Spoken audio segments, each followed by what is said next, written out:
My name is Tuấn Minh, and next to me is Kian, and we are from 786.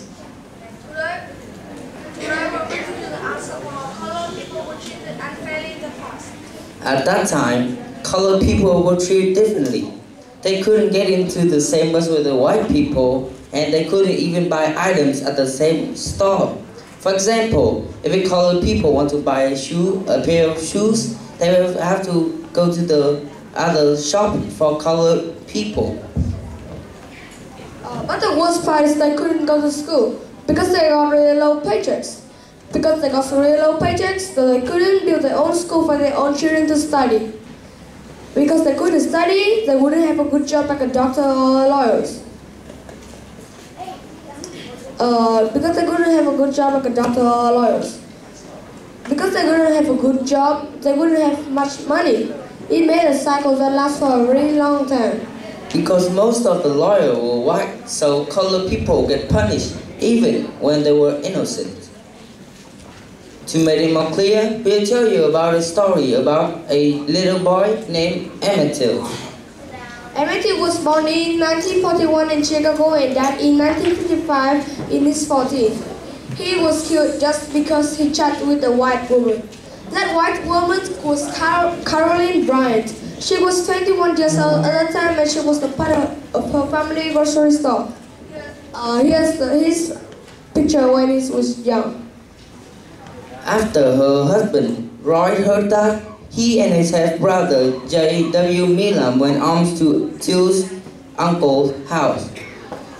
They kidnapped the boy, they tortured him, they shot him in the head, and then they sank him in the Tallahatchie River. 3 days later, they were discovered, and the people there found his head changed. Here's his story when after he was tortured. But when the murderers went to the court, they were declared innocent because the jury thought that Emmett was the one who drowned, not the murderers. Even Caroline tried to say that Emmett was innocent, but the jury just said that her words were invalid. As you can see in the story, and there are no fairness for Till and his family. The next story will teach you how precious fairness is and how colored people fought to get it. This story is about how Nelson Mandela fought to get back the fairness for colored people. Nelson was born in 18 July 1918. He was the son of a sheik, and he wondered why when he was young, he wondered why colored people get racist. Here is his picture. After he realized how unfair colored people had to go through it, he and his friend became lawyers for colored people.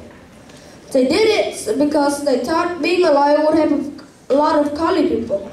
It worked, but after a short time, the white people forced them to shut the company down. Then he joined the African National Congress. You can call Charles ANC. He made a lot of demonstration. But did you know what the white people did to stop it? They killed the people who demonstrated. Finally, white people gave Nelson the life sentence for treason. But after 27 years, he was free because the world agreed that the word racist must be forgotten. Then he went for president at the election, and he became the first colored president of South Africa. If there was fairness for everyone, there would be no colored people need to die to this thought. I shouldn't be born. And if there was fairness for everyone, there would be no colored people had punished even when they were innocent. And finally, if there was fairness for everyone, there would be no Emmett was still living a happy, peaceful life. This is the end of our talk. Thank you for listening.